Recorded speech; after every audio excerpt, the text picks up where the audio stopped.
Well, Roman, you're on the line now, as I understand it. You were able to speak to one of the people on the train. What did they say? Actually, I know a couple of people who were on that train. They're co-workers of my wife, and her offices are located very close to the scene of the accident. The Slavyansky Boulevard station, that's where they get off in order to get into the office. One of her co-workers, his name is Andrei, he was in one of those carriages that were destroyed practically by the accident. And when we spoke to him on the phone, we were really worried about him, what happened, whether he was alive or not. But he finally came through on the phone. He said that he did manage to get evacuated. He left the metro with his bare feet. So obviously there is a lot of damage to his body.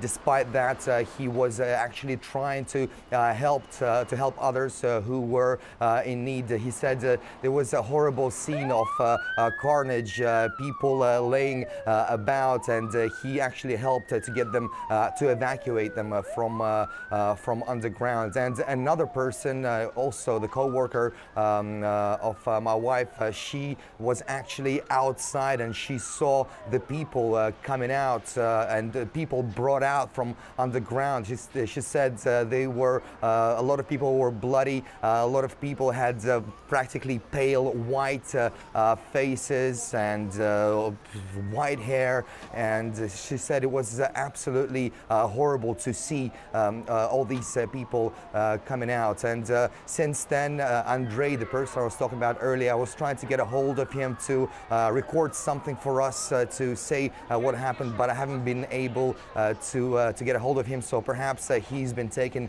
to the hospital as well. Hopefully he is okay. But when I spoke to him, his voice was pumping with adrenaline, and once again, I hope he is fine right now, but I'll try to get a hold of him again as soon as I finish reporting with you guys.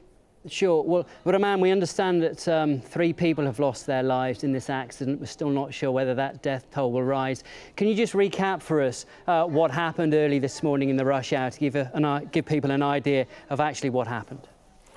Well, an idea, this metro line, the Arbatsko-Pokrovskaya, the dark blue line, it's one of the busiest in Moscow. It has 22 stations. It runs all the way through the Russian capital, and it accommodates approximately 800,000 people per day. So you can imagine the magnitude or the importance of this particular line. And in the morning, when the electricity was cut to the rail, it caused 3 rail cars to derail, and the train stopped very suddenly and obviously went off the track. After that, scores of people were injured. Thankfully, the Russian Emergencies Ministry's one of their units is very close to that area. I live in that area, so yeah, I know it's very close. It's about a couple of kilometers away, so they were able to get to the scene of the accident very quickly. They started to evacuate the people. I believe at least 80 people were injured. Some of them were airlifted to the hospital, and 3 have been confirmed dead. But we're concerned that that number of people, the ones that died, might grow as the day progresses. They're all being cared for. A lot of emergencies services arrived at the scene very quickly, very promptly. I believe at least 130 police officers have cordoned off the area to help facilitate. And I'm just getting word right now that there are 4 people. Our concerns, unfortunately, came true, and now it's 4 people that died as a result of the metro accident this morning. At least 95, new figures say that at least 95 people have been injured, some of them heavily, some of them not so heavily. They have been taken to a hospital. Helicopters arrived at the scene of the accident, landed right there on Kutuzovsky Prospect, which is also a very busy street here in Moscow. Hundreds of thousands of people use that road every day to get to and from work. As I understand, the traffic right now is quite heavy in the center of Moscow, and emergency services are still working on the scene, and I believe they have also opened up a medical help scene right there to help those who need urgent help right away. So that's what we have up to this point. Okay, Roman, well, we'll leave it there because we can now go to journalist Dmitry Medvedenko, who witnessed the evacuation. I understand we can cross live to him now. Yes, Dmitry, I can hear you, yes. Great. Dmitry, what did you see? Well, I actually live in the area of Park Pobeda, one of the two stations which is involved in this accident, and I was passing by that station within, I guess, 5 to 15 minutes after the incident actually happened, because the reports came in 5 minutes before I was passing by, and I was reading it while in the taxi on the internet.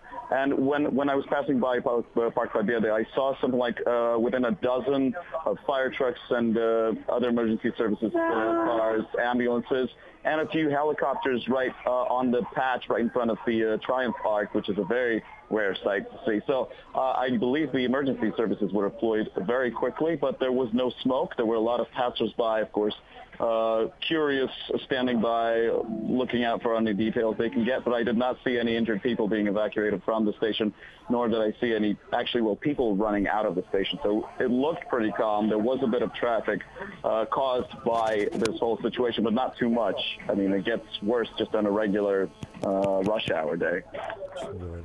All right, well, thank you, Dmitry. That's a witness, Dmitry Medvedenko, who lived close to the train station where the derailment occurred. Just to remind you, 4 people now have died in this derailment. It happened in western Moscow during rush hour. It's understood that there was a power cut which caused the train to then derail.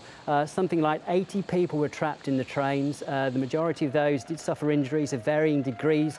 As you can see from the live pictures here, they are using air ambulance to take many of them to hospital. There are 5 hospitals in Moscow that are able to deal with incidents like this. They are being dealt with quickly, but just to remind you, this happened during rush hour several hours ago, and people are still trapped.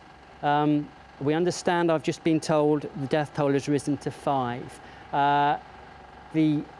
The rescue operation is still ongoing. It's been going on for just over sort of a couple of hours now. This happened, as I said, during rush hour, and we understand now that 5 people have died as a result of this derailment, and the rescue operation continues because this train actually derailed between 2 metro stations, which does make it very difficult to actually get to the train that did derail, and that is the process that is continuing at the moment. These are live pictures you were looking at in the west, the latest pictures, sorry, that we've received from the west of Moscow. As you can see, many ambulances are there. There is a problem too of getting people to hospitals on the road because roads are very busy in Moscow, and that's why many air ambulances are being used, as we can see here too, to take people to hospital. But that is the latest at the moment that we know. 5 people have now died as a result of this derailment. The derailment was caused, we understand, because of a power cut which caused the train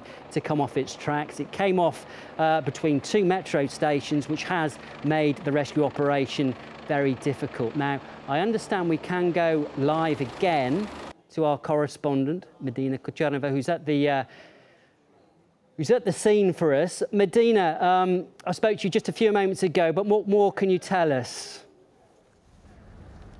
Well, again, I can tell you that the scene of this accident, where I'm standing right on Kutuzovsky Prospect, which is very close to the city center of Moscow, looks very chaotic. You can see right behind my back that the roads are being sealed off by police, so it's impossible to get to the other side of that road. And over there is a white spot that is being used as a platform for those rescue helicopters. They are flying constantly over our heads, and you can tell that the evacuation of those passengers, metro passengers that were injured, is at the moment underway. Now, we know that dozens of people are reported to be injured due to this accident that occurred this morning during a rush hour, approximately at 8:39 And we're talking about a dark blue line that is very widely used, especially during in rush hour. And we know, according to the latest reports coming from the emergency crews, that up to 80% of those people, and 80 people injured in the Moscow metro accident, have actually asked for medical help. We even have the latest reports concerning those people who were killed in that accident. And so far, 5 people are reported to be killed, but there are fears that this number is actually going to increase, as there are reports that several dozens of people are still trapped in the tunnel between these 2 stations. We're talking about a Park Pobeda station and Slaviansky Boulevard station. What we know is that a number of metro wagons have derailed. Not a single of those wagons have overturned, but that accident, of course, blocked the tunnel between the 2 stations, making the overall evacuation process rather difficult for rescue workers. We know that there are dozens of ambulances working on the scene, lots of police, evacuation teams. We tried and we managed to speak to an eyewitness of the accident. We can now have a listen to what that person said on what happened. After we left the station, the train slowed down fast. The lights cut out and the carriage derailed. People started to panic. I fell. We saw a hole in the floor and got out into the tunnel. Smoke started to come. We were frightened and broke through a door and saw workers. They helped us. Well, of course, there's been a lot of panic within the metro station and among those people, and even we've witnessed our team working here at the scene how doctors were deploying stretchers into the tunnel basically every single moment, really giving us sending us a signal on the scale of that accident, that a lot of people actually were very seriously injured within that accident. And again, the evacuation process is underway here. We've got lots of traffic here.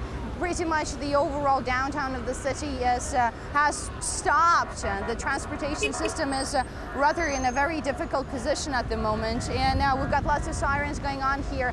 Pretty chaotic scene over here at Kutuzovsky Prospect. Okay, thank you, Marina. That's artist Marina Kochanova bringing us the latest there from the scene of the metro derailment, an accident that happened during rush hour, and the death toll has now reached 5. We'll bring you more details as we get them.